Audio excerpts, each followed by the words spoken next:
Hamma o'ylaydi, gaz zapravkada ishlaydiganlar gazda yuradi deb o'ylaydi. Mashinamni sotib olganim uchun hozircha og'aynim bilan yuraman. Qo'y, men to'layman. Qo'yga men. Men o'zim to'layman qo'yga.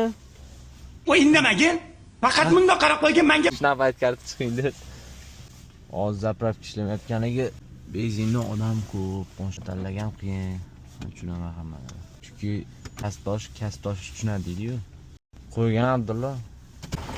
Salom. 150 million, 80. O'zimiz Erasiki 80. 92 degani. Uch tomon ketib qopti bor. Gazda ishlayman deyman, kontent olamiz. Yangi O'zbekistondagi. Odamlarga ko'rsatamiz. Shu gaz haqida qo'yamiz. Operatorman. Hozir yopiq, lekin o'chirdi, vaqti ko'p aka. Yo'q qo'yapti. Boyga rahmat. Sarchamaydi. Ya jigar, saniki meniki borgan, bir kun sanda, bir kun menda.